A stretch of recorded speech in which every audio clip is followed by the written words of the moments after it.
fearful exploration of matter that begins with the Greeks is destroyed by Werner Heisenberg and all his evil grandchildren, who now show that, number one, it's incomprehensible. Number two, it's self-contradictory. Number three, you can't conceptualize it except in some enormously complicated mathematical phase space anyway.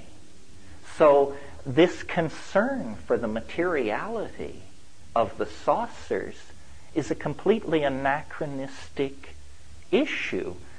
Carried far enough, the analysis of this stage will show you that it has no, quote, reality to it. Now, this plays nicely right into my hands. Let's go back now to those drug-induced hallucinations. I think every UFO investigator in the country, they have these forms when they come rushing out to your house when you report an 11-mile-long green cigar overhead. And the first question is, are you intoxicated? Do you have a history of taking drugs? What is your relationship to altered states? This is complete fascism. Most encounters with extraterrestrials take place in altered states. That's what altered states are. Reality is, the tip of an iceberg of irrationality that we've managed to drag ourselves up onto for a few panting moments before we slip back into the sea of the unreal. What this means then, just to cut to the chase, is that psychedelic drugs are as important to the study of UFOs as the telescope was to the redefining of astronomy. You can meet the alien. You can meet the alien tomorrow night, if your connections are good enough. And you can meet the alien over and over and over again. You said this was what you wanted. Baby, it's on its way. It's being served. The anxiety that society feels about psychedelic drugs, and notice, psychedelic drugs do not cause addiction, ruin lives, or inspire people to rob banks or any of that. Psychedelic drugs, nothing has ever been adduced against them except that they give you funny ideas. Well, I think this is a crowd familiar with being stigmatized for dealing in funny ideas. They haven't made UFOs illegal, but they certainly have made psychedelics illegal. This is because this is the portal. The secret is out. It isn't going to be a top-down revelation. It isn't going to come on McNeil Lehrer or the cover of Time. There will not be an announcement from the White House press office. Anybody who has that vision of how it works has completely given away their own power. You are not to be a consumer of the UFO. It is not for your amusement.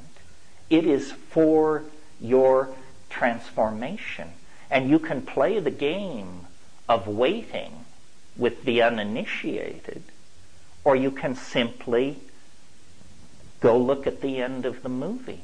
Shamans have been doing this for at least probably 100,000 years. And it's a process of opening to an experience, not an ideology. It's not an ideology. It's an experience. The UFO thing began as an experience. The Rainier Lights, the rest of it. It was quickly seized upon by ideologues, the contactees of the 50s.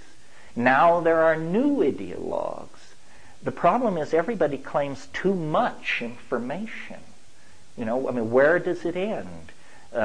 people who have exact information on the geography of Atlantis or the pecking orders of distant planets and this sort of thing. I mean, there are rules of evidence. There are rules of evidence. And what can't pass through that filter has to be discarded. I think that the real other need not be guarded by the frail efforts of occult apologists. The real other can be hammered on with a ball-peen hammer, and it will do just fine, thank you. So I want to suggest, and I'm very delighted to have the opportunity, the UFO community has a great database of experience with weirdness.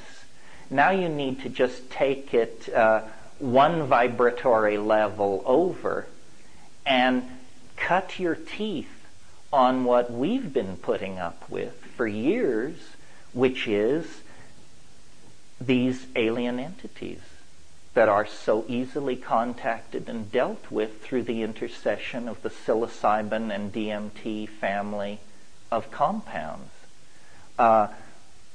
I want to describe my DMT experience just to let you know how alien it is, and then we can discuss this a little. I described the psilocybin experience, or I mentioned that it is a voice. DMT, which is a near relative of psilocybin, psilocybin I mentioned, 4-phosphoryloxy-NN-DMT. Now I want to talk about NN-DMT.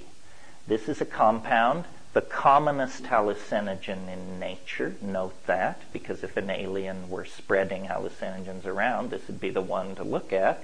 It's the commonest one. You smoke it. It only lasts 3 to 7 minutes. Not long, folks. Anybody can invest 3 to 7 minutes, I would think, in an experiment which might alter your complete ontology. What happens when you smoke DMT? Well, here's what happens to me. There is a mandalic pattern which forms, which is identifiable as what pharmacologists call preliminary hypnagogia. It just simply means that the brain-mind system is saying, yes, exotic indoles are arriving at the synaptic receptors in unexpected numbers.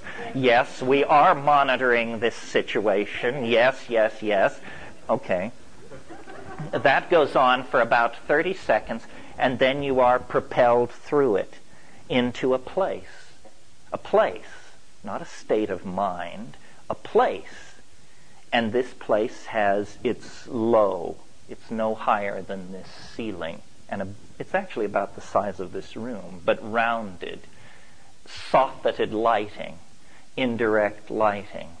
But the main action is you are instantly plunged into an environment of elf intelligence.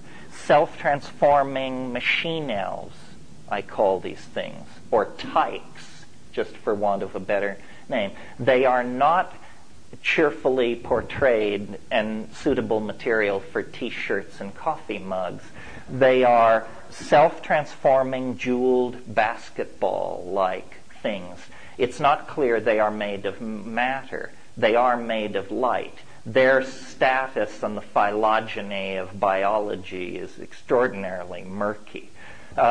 And they come pounding forward like badly trained dogs, cheering. They say, "Here you are!" You may all recall, some of you may recall that old Pink Floyd song, "The Gnomes Have Learned a New Way to Say Hooray." So there you are. Now, 20 seconds before, you were in an apartment somewhere with your scuzzy friends doing drugs. Now that's gone.